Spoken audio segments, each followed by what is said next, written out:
මේක අවුරුදු ගානකට ප්‍රතිමාන්තු අවුරුදු 10කට 11ක් විතර ඉතින් මම දැන් එතන ඩයබටික් වලට කොලෙස්ටරෝල් වලට ඒකයි අනිත් මගේ පියවරු පිළිකාවත් ඒක අවුරුදු දැන් අවුරුදු 10ක් විතර වෙනවානේ. ඒක මම දැන් ඉස්සෙල්ලාම බටහිර වෛද්‍ය ක්‍රමයට බලපුවාම ඒ බලලා තමයි මම ડોක්ටර් ළඟට බෙහෙත් යන්න ආවේ. ඊට පස්සේ මේ බෙහෙත් අරගෙන ඊළඟ සැරේ ආපහු සැරේ ගිහිල්ලා ඔක්කොම චෙක් කරලා බලනකොට එයාලා කිව්වා මේක ඇත්තටම අවුරුදු 10ක් වෙන්න බෑ. අවුරුදු 2-3ක්. ඊපස්සේ මම අර මගේ පරණ ඒවා ඔක්කොම පෙන්නුවා ડોක්ටර්ට. පෙන්නුවා මෙයා බලලා නම් එයාලට පුදුමයි නේ. ඇත්තට මේක මේ අලුතෙන් තමයි එයාලා කිව්වේ අවුරුදු වැඩි වෙන්නේ අවුරුදු 3-4යි කියලා. ඉතින් දැන් ඒ ડોක්ටර් ඉනම් කියනවා ඔයා ඇත්තනම් මේ කියන කතාව. ඒ කියන්නේ මේ පරණ රිපෝට්ස් මේ කියන්නේ මේවා බලලා ඉවරලා ඊට පස්සේ හෝමියෝපති වලින් තමයි මේ දේ සිද්ධ වුනේ කියලා එයාලා කිනම් මට කෙලින්ම කිව්වා එහෙනම් හෝමියෝපතිම කරන්න මේ බටහිර වෛද්‍ය ක්‍රමයට එන්න අවශ්‍ය නැහැ. මේක හෝමියෝපති වලින් කරන්න පුළුවන් නම් මේක ඇත්තටම ලොකු වටිනා දෙයක්. ඔයා ඒ විදිහටම කරගෙන යන්න. ඒක මම දැන් අවුරුදු ගානක් කරනවා. ඇත්තටම මම ඩයබටික්, ඒකට කොලෙස්ටරෝල්, ඒ අතර මගේ අක්මායි පොඩි ප්‍රශ්නයක් තිබ්බා ඒවට. ඉතින් හැමදේටම හෝමියෝපති කරනකොට මම බටහිර වෛද්‍ය ක්‍රමයට ගිහිල්ලොත් නෑ. මම පරීක්ෂණ කරන්න යනවා. කළා බෙහෙත් බොන්නේ ඇත්තටම හෝමියෝපති. ඉතින් ඇත්තටම හෝමියෝපති වෛද්‍ය ක්‍රමය නිසා තමයි අද මම ඉන්නේ.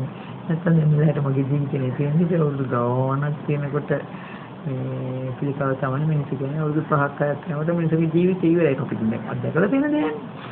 ඉතින් ඇත්තටම මම ගා සතුටු වෙන ඇත්තටම මේ ડોක්ටර් ගැන මම ඒකයි ડોක්ටර් ටිකක් එළියට එන්නේ නැති එක තමයි තියෙන ප්‍රශ්නේ. ඒක ටිකක් තව එළියට ඇවිල්ලා පොඩක් ප්‍රසිද්ධ වෙන මම දන්නේ හැමෝටම. මම කියන්නේ ඔයාලට හැබැයි මේ පින තියෙන්න ඕනේ ડોක්ටර් ළඟට යන්නත් පිනක් දෙන්න ඕනේ.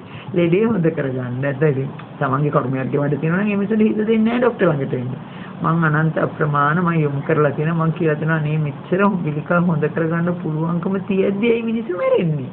මම ඉතින් හැමෝටම කියන්නේ සමහර මිනිස්සු හිතනවා ඇති අනේ එහෙම කරන්න පුළුවන් ද ඉන්නවද එහෙමයි කියලා. නමුත් සමහර අය මෙහිට ඇවිල්ලා තියෙනවා. ඇවිල්ලා ඒ දේවල් වලින් ප්‍රයෝජන ගත්ත අයත් ඉන්නවා. මම නම් දන්නවා ડોක්ටර් ඒ දේ කරන්න හොඳටම පුළුවන් කියලා. මොකද මම දැන් අවුරුදු ගානක් වෙද දෙයක් කියන ඉතින් මම පොඩ්ඩක් එන්න මම කාලයක් එන්න හිතුව ඉන්නවා අපෝ වෙනවා. ඉතින් ඒ ඉන්නේ මොකද ඇත්තම බැග් ටිකක් මේවා වුණාම පස්සේ අපෝ වෙනවා නේ. ඉතින් මට ආයෙ හොඳ වෙනවා. මම ආයෙ අවුරුදු ගානක් එන්නේ නැහැ. ඒකෙන් තමයි අර වැඩ මගේ තියෙන වැරද්ද එතනයි. අපි එක දිගට මේ දේ කරගෙන යනවනම් අද මේට වෙදී විකට අපිට එහෙම ලොකු අපහසුවක් නැහැ නේ මට. ඒ කියන්නේ මම අර ඇවිල්ලා බල්ලා අර නිකන් මගේ හිතේ සැකේ තියෙන විතරේ මම ඇවිල්ලා ડોක්ටර් ළඟට ඇවිල්ලා බෙහෙත් අරගෙන. ඒ ඇත්තටම ඇඟට අමාරුවක් වෙන කිසිම හිත කර දෙයක් මට වෙලා නැහැ. කවුරුත් කියලා නැහැ මේ නිසා මොකක් මෙහෙම වුණා කියලා. හැබැයි බටහිර වෛද්‍ය ක්‍රමයට කරන මම ඔය කොලෙස්ටරෝල් වලට අරගන්න ගිහිල්ලා මට අක්මාව පොඩි ප්‍රශ්නයක් කළා. ඒගොල්ලෝ බේස් නතර කළා. ගන්න එපා කියලා. ඊපස්සේ මම ડોක්ටර්ට ඇවිල්ලා කිව්වා ડોක්ටර් කිව්වා මට බය වෙන්න එපා නේ කියලා. ඇත්තටම දෙයන්ගේ පිටත් ආවම කිසි ප්‍රශ්නයක් නැහැ. දෙයිනේ කියලා මේ ඇත්තටම ජීවත් වෙනවා මං කිසි කරදරයක් නැහැ. ඉතින් මම නම් කියන්නේ ඇත්තටම හෝමියෝපති ක්‍රමය තමයි හොඳම වෛද්‍ය ක්‍රමය කියලා දැනට තියෙනවා.